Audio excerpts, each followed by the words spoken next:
Experience of gaining my freedom, a tale of triumph in a nutshell. After a long wait for a proposal, marriage, and relocating across the country, I am finally heading home. I met my husband in college and, without realizing it, I started changing my behavior, appearance, and habits to fit his desires. I was in love and thought everything was fine since he never abused me physically. We made a decision to move closer to his family, which involved a long cross-country drive. That's when things took a turn. Previously, he was confident and independent, but after the move, he started succumbing to his father's every wish. Earlier, we were slowly saving money for my first car. But now, there always seemed to be emergencies or expenses that wiped out my savings, leaving me unable to save for a down payment. His father had an inclination toward excessive credit card usage and subscriptions, and I ended up subsidizing it to ensure we had a roof over our heads.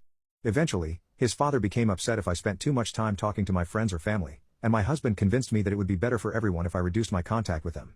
For 2 years, I worked tirelessly while my husband and his father spent their days playing video games. I believed that if we communicated and faced our issues together, we could make things work as a team.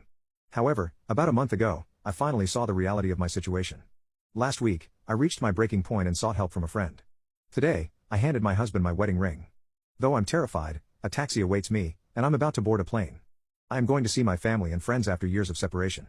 No longer will I have to constantly watch my back, censor myself, or pretend to be happy when I'm crumbling inside. I am finally free. Update, experience of gaining my freedom, a tale of triumph. It's been a few days since everything happened, so I wanted to give an update.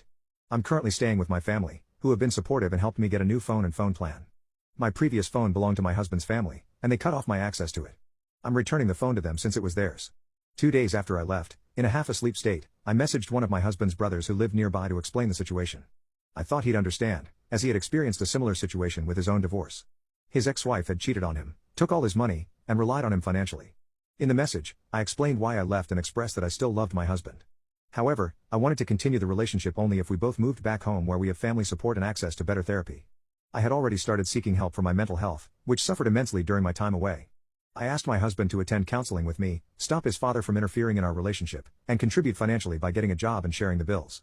His brother's response showed a lack of understanding, even though he had experienced something similar himself. Here's a summary of his points. 1. He called me in a hole. 2. He believed I was just making excuses. 3. He questioned why we didn't go to counseling earlier when we were in the other state. He ignored the fact that we couldn't afford counseling at that time, as my husband's father took all my money and my husband had little income due to not working. 4. He claimed my husband had made changes, but these changes occurred only a week after I left, which was too late. 5. He criticized me for being weak, not pretending to be happy all the time, and spending money I didn't have.